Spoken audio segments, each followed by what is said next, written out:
Устраивает ли вас сейчас жизнь, которую вы ведете? Очевидно, что здесь не только материальный план важен, но есть и много других вещей. Это кривая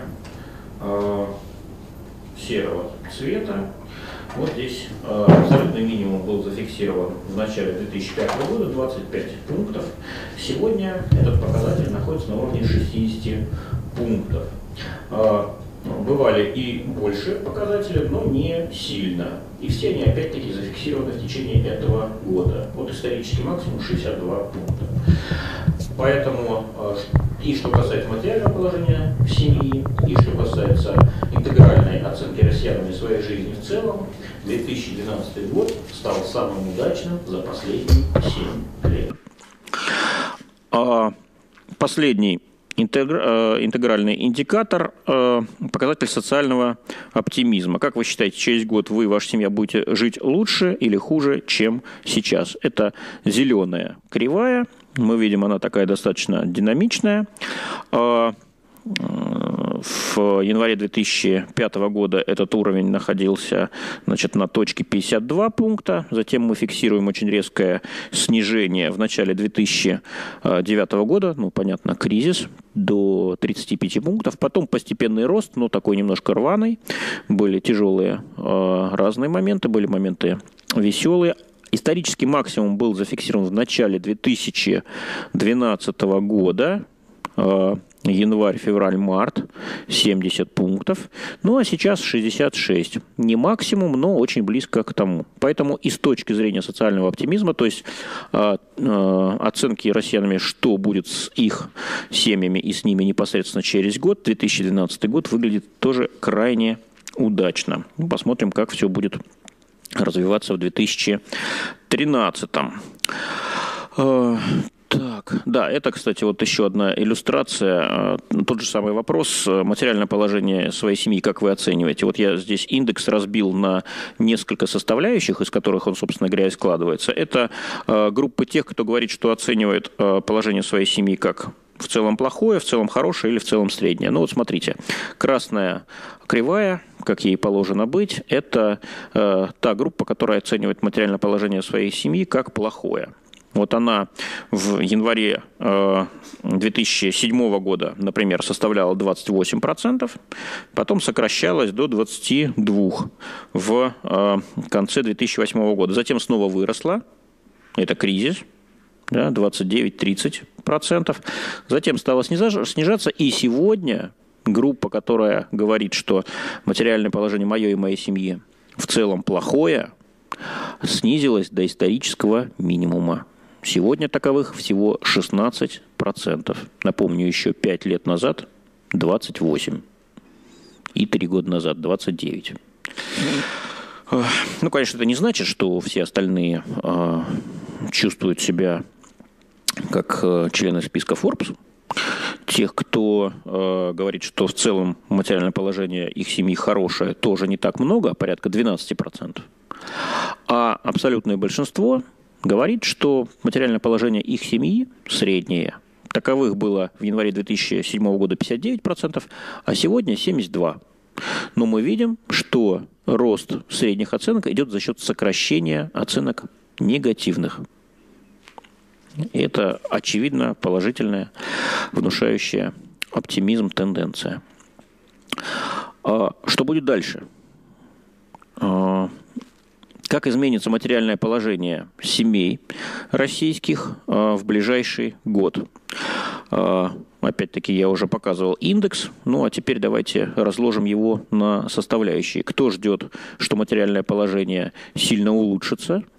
Есть у нас такие, 12% в этом году. Те, кто полагает, что она прошу прощения, не улучшится, а ухудшится. 12% ожидает ухудшения материального положения своей семьи. Для сравнения, в марте 2009 года 32% ожидали ухудшения. Это был кризис.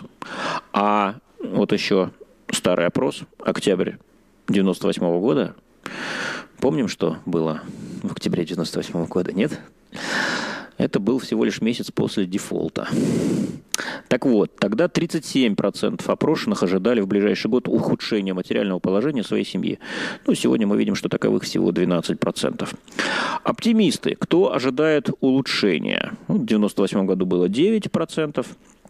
В 2009 году было 18%, ну а сегодня таковых уже 22%. А 59% полагает, что положение останется в целом неизменным. Каковы же цели, которые мы перед собой ставим? На кого мы равняемся? Здесь мы предлагаем 5 вариантов ответов. Вопрос звучит, если быть точным, так. Если говорить о жизни вашей семьи, какие цели вы и члены вашей семьи ставите перед собой? Какое из высказываний вам ближе всего? А высказывание следующее. Моя цель – выжить, пусть на самом примитивном уровне существования. Вот такую цель сегодня ставит 13% семей российских. Самый массовый ответ – жить не хуже, чем большинство семей в моем городе, районе. Таковых 58%. Это вот синий сегмент. Дальше идем по повышению. Жить лучше, чем большинство семей в моем городе, районе. Зеленый сегмент 18%. Вы видите, что эта группа уже превысила численно группу тех, кто ставит перед собой задачу просто выжить. И это, кстати, фундаментальное изменение. Оно произошло не так давно. Оно произошло между 2007 и 2008 годами, когда впервые у нас группа тех, кто ставит задачу просто выживания, стало меньше, чем те, кто считает, что уже можно ставить задачи развития. Но есть, конечно, и группа тех, кто вообще равняется не на то, как живут люди в нашей стране, а то, как живут люди за рубежом, в Западной Европе и Соединенных Штатах. И таких у нас 7%. 7% ставят перед собой задачу жить не хуже, чем люди в Западной Европе и Америке, либо даже лучше их. Насколько мы счастливы?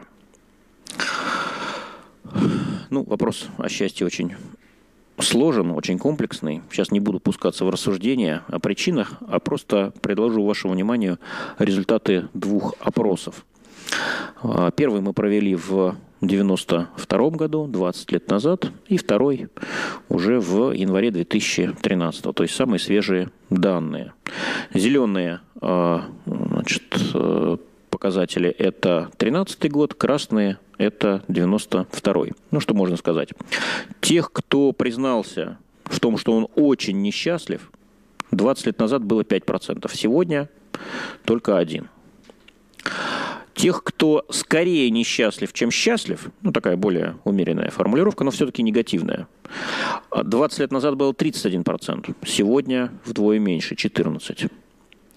Тех, кто скорее счастлив, чем несчастлив, то есть умеренная позитивная оценка, 20 лет назад было 40%, а сегодня уже 70%. И, наконец, те, кто с полным правом могут сказать о себе: да, мы действительно счастливы, без оговорок, было 2% 20 лет назад и сегодня 9%. То есть в целом 79% россиян говорят о том, что с оговорками или без они ощущают себя счастливыми. 20 лет назад каждый 5-й россиянин, даже чуть больше, 22%, думал о ближайшем будущем со страхом. Сегодня таковых 4%. 20 лет назад 42% опрошенных думали о ближайшем будущем с тревогой. Сегодня таковых 20%. 20 лет назад 34%, каждый 3-й, думал о будущем с надеждой. Сегодня таковых вдвое больше, 63%. И есть еще одна сверхпозитивная эмоция, радостное ожидание. Таковых было 2% 2 десятилетия назад, и сегодня таковых 13%. Поэтому можно с полным правом сказать, что россияне встречают 2013 год, или уже встретили, и входят в него с весьма позитивными настроениями, расчетами, ожиданиями и даже практическими планами.